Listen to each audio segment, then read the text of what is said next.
So now we have the data in Power BI. So if you take a look at the fields, you see that we have the table here. Now we can expand this to see the columns that we have in the table. We can also go to the data view and you'll be able to take a look at the data again. So we have the segment column, the country column, and all the other columns that we saw within the Power Query editor. We can also go to the model view and you'll be able to see the data in the form of a diagram. So thus, if we had other tables, we'll be able to create relationships among them. And as a data analyst, most of the time, you find yourself working with multiple tables as compared to using a single table. But here, because we want to perform some time-based calculations or time intelligence calculations, we are going to add a second table, which is going to be our date table. So let's go to the data view and I'm going to create a new calculated table. So under the table tools, I'll go to calculations and I'm going to pick a new table. Within Power BI, aside the data that you import, you also have the option to use DAX to add additional tables that is going to help you in your analysis. So here we are going to create a date table using DAX. So now after you click on new table, you see that the formula bar will appear. So here the first thing that we need is to give a name to the table. So here we are going to call the table date table because this is going to contain date. Now after the equal sign, I can use any of the DAX functions that returns a table. So here we want to generate series of dates that we are going to use for our time intelligence calculations. When you have a date table and you want to perform time intelligence analysis or calculations, it becomes easier.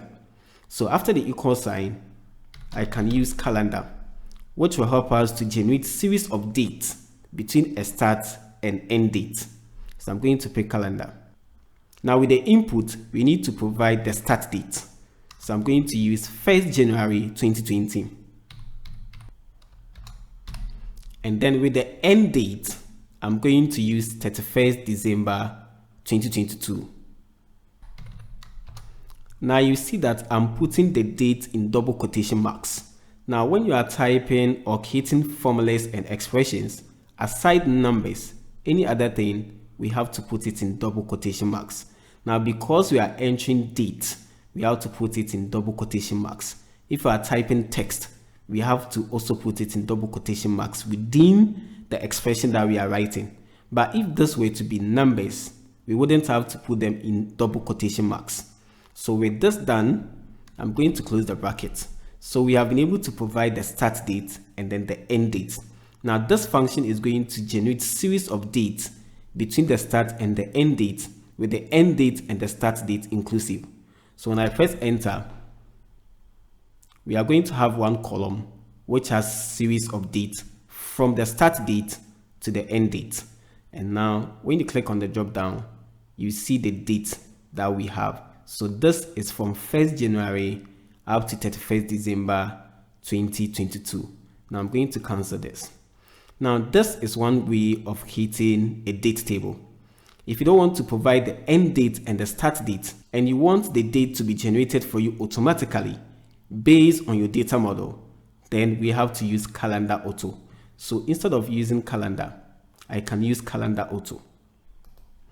Now when you read the description, it says it returns a table with one column of date calculated from the model automatically. So this is going to return one column just like the calendar. But here the date is going to be generated for you automatically based on the date that you have within your data model. So within your tables, if you have any column which has dates, the Calendar Auto is going to pick the minimum date and the maximum date and generate series of dates between the range that it finds.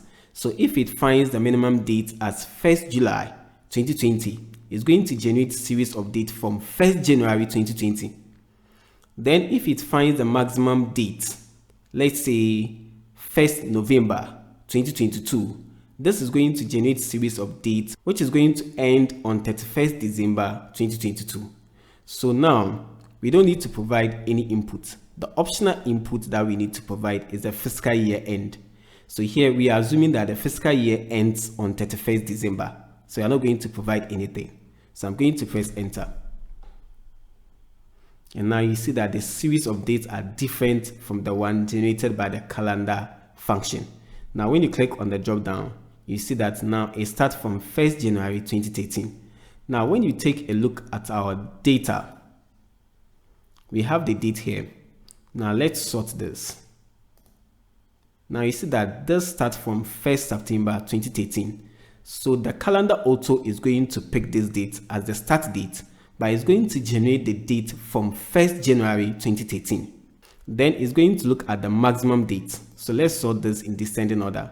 And the maximum date that we have here is 1st December 2014. So the date that calendar auto is going to generate is going to end on 31st December 2014. Now let's go back to our date table. So now we have the date here. So I can select this and format it. So under the column tools, with the data type, I'm going to change it from date or time and pick date. And we have this here. Now when we go to the model view, you see that now we have two tables. So with these two tables, we can create a relationship among them. Now if you take a look at the financials table and then the date table, you see that we have date here and we also have the date here. Now within our date table, we can expand this further by adding year, month, day, and the month number, as well as the name of the month. Now first, let's keep the relationship between the two. So I'm going to bring this here and bring the date table up. Now I'm going to drag this and create the relationship between the date table and the financials table. Now with this done, I'll be able to analyze the data which is coming from the financials table by using any column that we have in the date table. At the moment, we just have the date column. So we are going back and see how we can add additional columns. So I'll go to the data view and now we have this here. Now to add additional columns, we can use the add column function, which will enable us to add additional columns to this column within this table. So I'm going to use Shift Enter. I'm going to bring in add columns. Now this returns a table with new columns, which has been defined or specified by DAX expression. So the first input that we need is the table. So our table is this, because this function here returns a table with one column. And this is what we are going to use as the table input.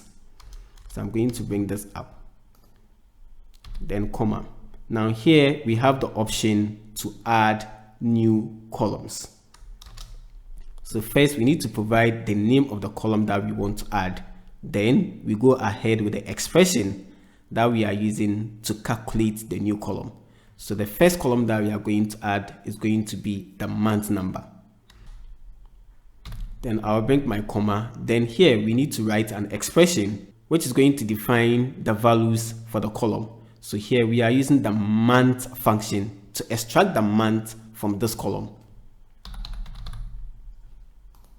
Now the name of the column here is date. So I'll bring my open square bracket and pick date and close it. Now I'm going to close the entire add columns function and then press enter. Now you see that this has added additional column with the month number.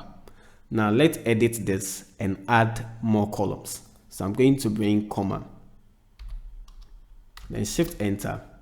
Now I want to add the month name.